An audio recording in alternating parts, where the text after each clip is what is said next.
Hello everyone, welcome to pickup maths.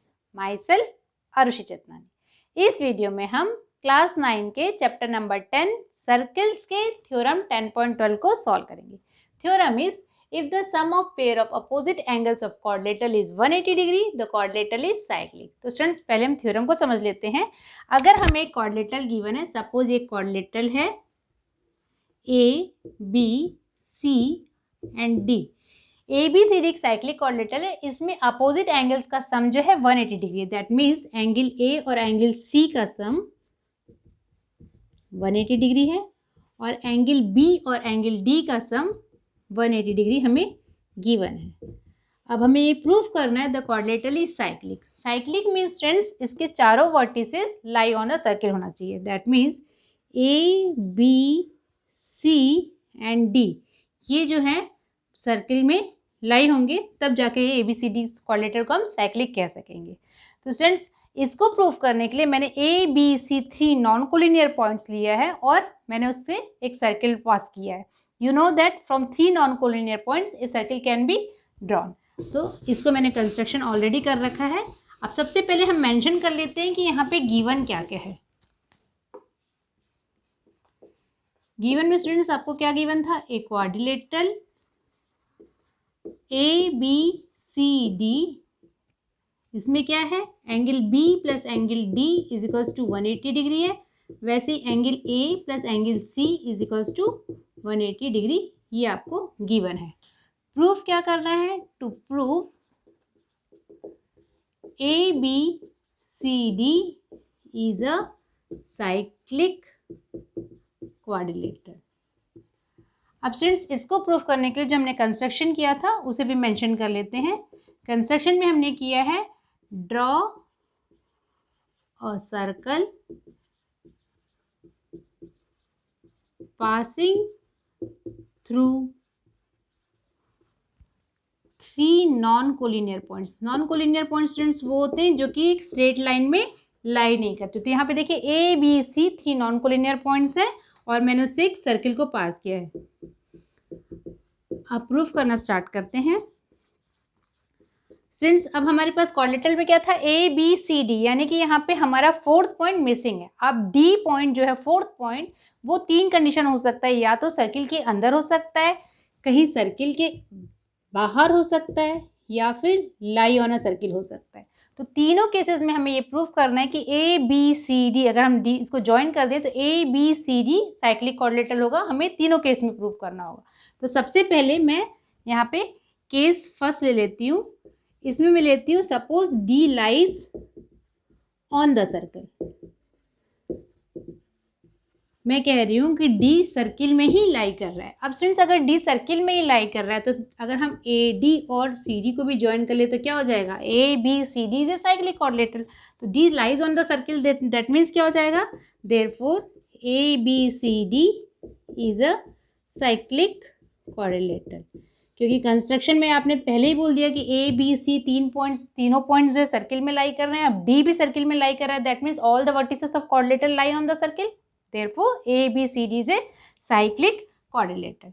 अब students case second देख लेते हैं। केस सेकंड में सपोज मैं कहती हूँ कि D जो है वो कहीं पे सर्किल के अंदर है। सपोज ये D पॉइंट है, वो सर्किल के इनसाइड है। तो हम सेकंड केस लेते हैं, D lies inside the circle।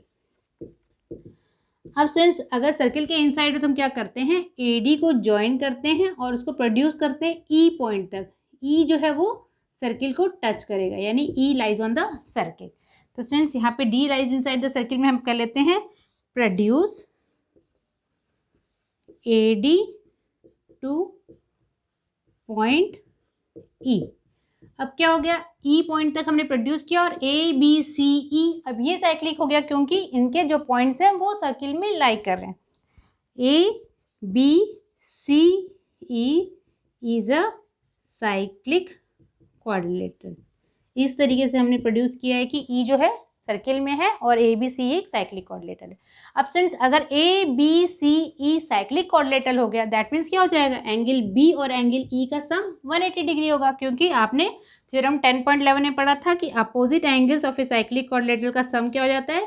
Opposite angles का सम हो जाता है 180 डिग्री। तो angle B plus angle E is equals to 180 degree. और मैं इसे इक्वेशन नंबर 1 दे देती हूँ। अब देखिए यहाँ पे बी प्लस डी एंगल जो है 180 डिग्री ये गिवन है, तो यहाँ पे हम मेंशन करते हैं angle B plus angle D is equals to 180 degree. ये इक्वेशन नंबर 2 है और रीजन है गिवन। देखिए स्टूडेंट्स, फर्स्ट इक्वेशन में angle B plus E 180 degree है, सेकंड इक्वेशन में angle B plus D 180 degree है। दैट मीन्स दोनों इक्वेशन को हम कंपेयर करें तो दोनों इक्वेशन बराबर है। तो that means from equation 1 and 2 angle B plus angle E is equals to angle B plus angle D. अब यहाँ पे भी बी है, यहाँ पे बी कॉमन है, दैट मीन्स हम इसे कैंसिल कर सकते हैं। अगर कैंसिल किया तो क्या लेफ्ट बचा, angle E is equals to angle D. अब एंगल ई और इसे देखिए यहाँ पे मैं अगर ज्वाइन करती हूँ तो एंगल डी और एंगल ई इक्वल है। इक्वल कब हो सकते हैं स्टूडेंट्स, अगर डी जो है वो ई पॉइंट पे ही हो। तो एंगल ई और एंगल डी इक्वल कब हो सकते हैं, it is possible if D and E coincide. अब स्टूडेंट्स अगर ये डी पॉइंट ई में कोइंसाइड हो गया दैट मीन्स डी कहाँ आ गया, वो लाई ऑन अ सर्किल हो गया। This implies that D lie on the circle. अब डी पॉइंट भी सर्किल में आ गया that means A B C D is a cyclic quadrilateral. Therefore A B C D is a cyclic quadrilateral.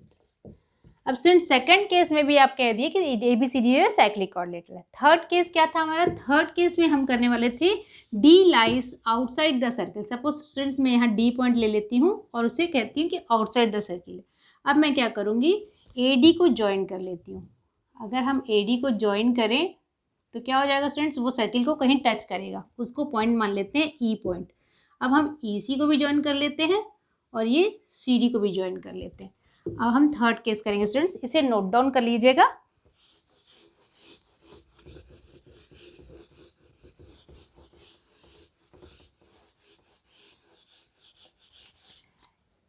Case 3 में हम ले रहे हैं D lies outside the circle. D outside lie कर रहा है दैट मीन्स क्या हो रहा है, A D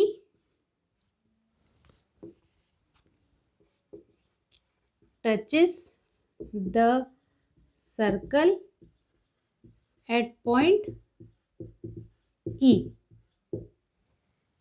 such that E को टच कर, E में टच हो रहा है और A B C E coordinator, A B C E is a cyclic coordinator. अब students A B C E cyclic है दैट मीन्स क्या हो जाएगा, अगेन एंगल बी और एंगल ई का सम 180 डिग्री होगा, क्योंकि साइक्लिक कोऑर्डिनेटर में अपोजिट एंगल्स का सम जो है 180 डिग्री होता है।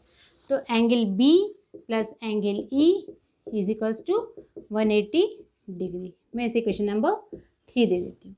But again angle B plus angle D जो है 180 डिग्री हमें गिवन था। यहाँ पे मैं इसे क्वेश्चन नंबर 4 दे के यहाँ रिजल्ट लिख देती हूँ given. Compare the equation 3 and 4। अगर 3 एंड 4 को हम इक्वेशन को कंपेयर करें तो स्टूडेंट्स क्या हो जाएगा, from equation 3 and 4 angle B plus angle E is equals to angle B plus angle D. Students यहाँ पे भी b प्लस ई भी 180 degree, angle b plus D भी 180 डिग्री है। दैट मीन्स दोनों इक्वेशन जो है आपस में इक्वेट हो गए। अब अगर b प्लस ई और एंगल b प्लस डी दोनों 180 डिग्री है और दोनों इक्वल हैं तो क्या कर सकते हैं हम, कॉमन वाले एंगल्स को कैंसिल। अब क्या लेफ्ट हो गया, angle e is equals to angle d।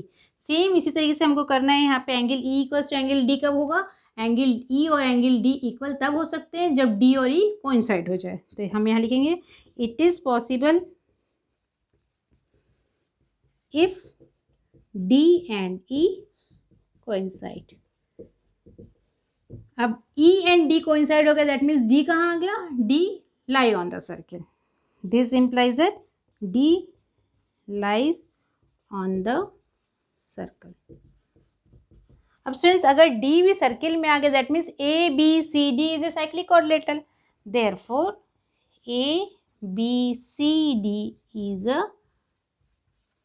Cyclic quadrilateral. तो तीनों केसेस में जब आपने तीनों केस लिया, D inside the circle, on the circle, outside the circle, तीनों केसेस में आप कह रहे हैं कि A B C D is a cyclic quadrilateral.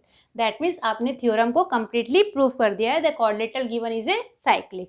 तो थ्योरम 10.12 का जो प्रूफ स्टूडेंट्स कंप्लीट हो चुका है। अब हम नेक्स्ट वीडियो में एक्सरसाइज स्टार्ट करेंगे। Till then be safe and good bye.